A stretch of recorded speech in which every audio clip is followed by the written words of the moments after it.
मेरा नाम डॉक्टर अहमद खान है। आदित्य जी, आप वैसे तो बहुत भोले हो और बहुत चेहरा भी आपका ऐसा लगता है कि वाकई बहुत मासूम हो, लेकिन आप जब भी बात करते हो कुछ ऐसी बात करो जिसे पब्लिक के लिए अच्छी लगे और देश चलने की बात हो। आप करते हो कश्मीर की बात करते हो, आप करते हो पाकिस्तान से मुसलमानों की बात करते हो कि बाहर भेजो। नहीं, आपका अगर ये एजेंडा में है कि मुसलमान इस देश से चले जाएं तो बताओ कहाँ जाए, भेजो उन्हें, कहाँ भेजना है। अगर आपका यही है भाई, आप तो योगी हो, आप तो कम से कम उनको आशीर्वाद दो। सारे देश के लिए सब फूल है आपके बराबर, आपके लिए। मैंने ये तो नहीं कहा कि मुसलमानों को पाकिस्तान भेज दीजिए। मैंने ये कहा भारत के प्रत्येक नागरिक को सुरक्षा प्रदान करना सरकार की जिम्मेदारी है और भारत की मोदी सरकार इस कार्य का निर्वहन कर रही है। लेकिन आपसे मैं पूछना चाहता हूं, कश्मीर में हिंदुओं के साथ जो कुछ हुआ, क्या कभी आप लोगों ने निंदा किया? क्या अपने जुमे की नमाज में इन बातों को आप लोगों ने कभी खंडन किया कि कश्मीर के हिंदुओं पर जो अत्याचार हुआ है उसका निंदा करते हैं? मेरी आपत्ति है, आपने भी कहा, मेरी आपत्ति है। अभी आपने कहा आप लोगों ने इससे क्या तात्पर्य है? क्यों नहीं खंडन किया इन्होंने? नहीं, इससे क्या तात्पर्य है? इन सब से जो ये प्रश्न पूछ रहे हैं, इन सब से मेरा तात्पर्य है कि इन लोगों ने आखिर इस बात का खंडन कभी क्यों नहीं किया कि कश्मीर में जो कुछ हिंदुओं के साथ हुआ वो गलत हुआ है। खंडन करें ये लोग भी उसका। ऐसे लोगों को कंडम किया जाना चाहिए जो देश के अंदर जाति और मजहब के आधार पर भावनाएं भड़का करके समाज को बांट रहे हैं और देश को कमजोर कर रहे हैं। मैं आपके चरणों में पहले तो कोटि कोटि नमन करता हूं। सर, मैं आपसे सिर्फ ये पूछना चाहता हूं, आपकी सरकार जो आई थी वो पाकिस्तान का एक मारे, अगर उसने हमारा इंडिया का एक मारा हम उनके 100 मारेंगे। जिस दिन से सरकार बनी है उस दिन से कश्मीर में डेली पंगे हो रहे हैं। चीन हमें डांट रहा है, क्या श्रीलंका हमें डांट रहा है। दूसरी बात, पहलू जो हमारे सवाल का ये है कि आप अभी कह रहे हैं जो संप्रदाय के लोगों ने जेल भेजना चाहिए, तो सबसे पहले आपको जाना चाहिए। आज सीमा पर पाकिस्तान गोलीबारी करता है तो उसका जवाब मोटारों से भारत की सेना करती है और पाकिस्तान दुनिया के अंदर चिल्लाता भागता फिरता है। ये भारत की मजबूत विदेश नीति को प्रदर्शित करता है और भारत की सुरक्षा को प्रदर्शित करता है। आज चीन भारत की सीमा में घुसने का दुस्साहस नहीं करता है।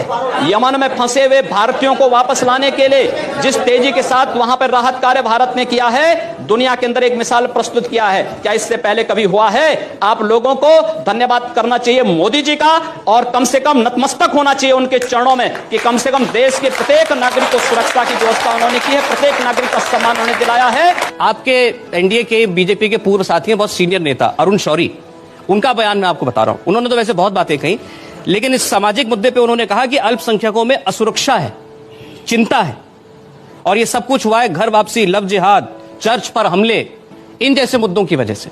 ये आपके साथी थे। देखिए, अरुण शौरी जी के वक्तव्य का खंडन हो चुका है पहले ही।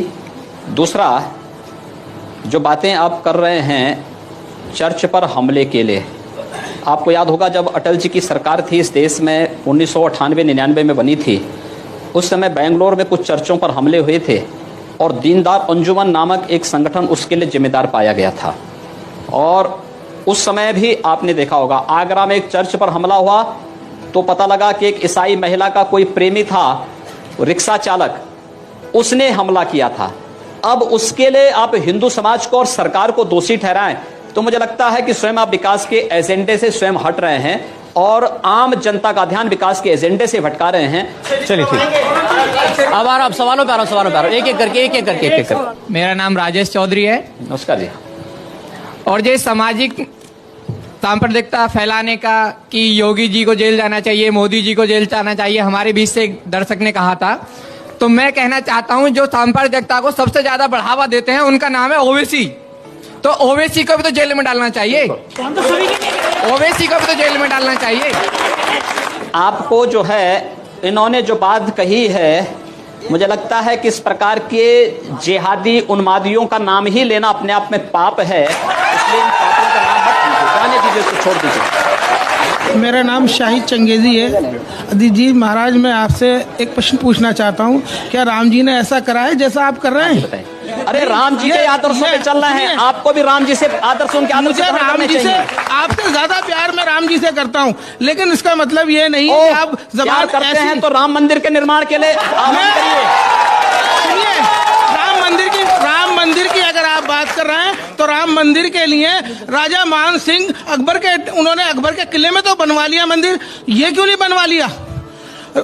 उनकी जो रानी थी अकबर का किला रानी कहीं और जगह जोताबाई, तो भारत की धरती में मेरी सुनिए, रानी जोताबाई ओह। उस टाइम पे अकबर की अरे महारानी बात हुआ सुनिए करती पहले। थी। उन्हें ध्यान नहीं आया राम आपको जन्मभूमि का। नहीं आपको ध्यान आ रहा है, उनको ध्यान नहीं आया कि राम अरे मंदिर मुझे भी याद मुझे भी याद आ रहा है जी। आपको ये भी याद रखना चाहिए कि इस देश में चंद्रगुप्त को भी किसी सेल्यूकस ने अपनी कन्या दी थी और जी। राणा कुंभा को भी किसी मुस्लिम फकीर ने अपनी कन्या दी थी। बिल्कुल दी तो होगी। याद रखना, जी। हिंदू इन सब चीजों को नहीं करता है। जी, मैं ये कह रहा हूँ किसी ने करते नहीं, किया मैं है, कह रहा हूँ महारानी उसके ने पाप का भागीदार क्यों नहीं बनेगा, राम हिंदू जन्मभूमि देश के हिंदू लिए नहीं बन सकता। राजा से कहा राम मंदिर अयोध्या में बनेगा। अरे भाई, किले आपको के अंदर अगर आप उन्होंने राम को मंदिर मानते हो, बनवा उसका लिया। समर्थन करिए। एक प्रश्न ओ बनाइए ना फिर। अजीत जी अयोध्या में एक बनाने बात की और तैयारी सुनिए, करिए।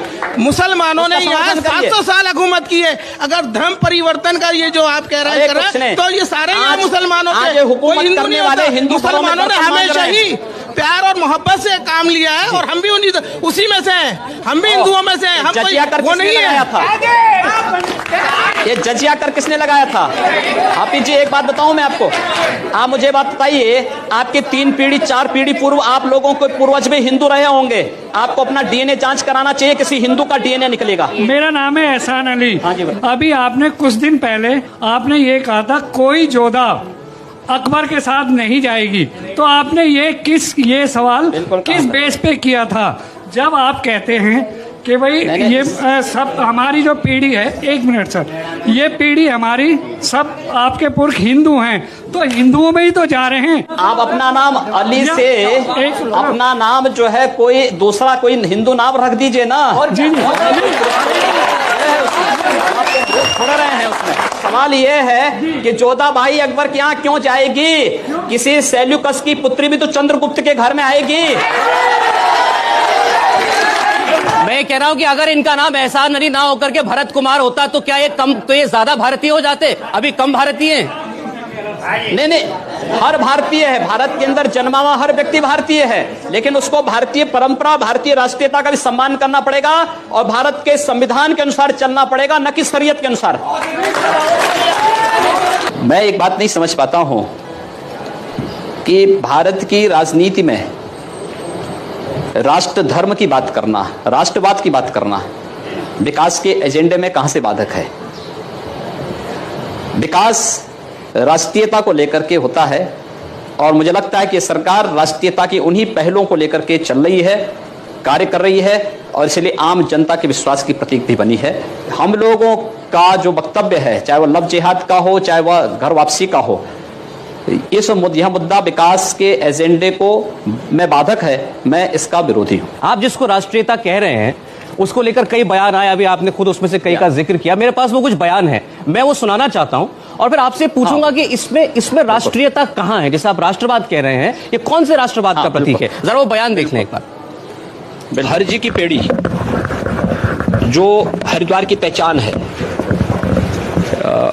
इसकी पवित्रता को बनाए रखने का दायित्व हम सबका है और यहाँ पर गैर हिंदुओं का प्रवेश पूरी तरह बंद होना चाहिए। इस बात को ध्यान अवश्य किया जाना चाहिए, सुरक्षा की दृष्टि से भी, पवित्रता की दृष्टि से भी। ये एक पहला उदाहरण है, आप ही का बयान था, इसके बाद और है। चलिए पहले इसी की बात कर लेते हैं। 1916 का हरिद्वार नगर पालिका का जो एक्ट है, उस एक्ट में इस बात का प्रावधान किया गया है और यह प्रावधान तब हुआ है जब इस देश में ब्रिटिश गवर्नमेंट थी। उन्होंने हिंदू भावनाओं का सम्मान किया था। वहां पर हरजी की पेड़ी में कोई हिंदू श्रद्धालु पूरी दुनिया के अंदर का आता है और व्यापक आस्था के भाव के साथ आता है। वहां पर वह जूता चप्पल पहन करके नहीं जाता है, वहां की पवित्रता का ख्याल रखता है। लेकिन कोई विधर्मी आकर के वहां अंडा बेचने का कार्य करेगा, अंडा लेकर के जाएगा, चमड़े के जूते लेके जाएगा, आस्थाएं आहत होंगी। अगर इस देश के अंदर अन्य आस्थाओं का सम्मान है तो हिंदू आस्था का भी सम्मान होना चाहिए।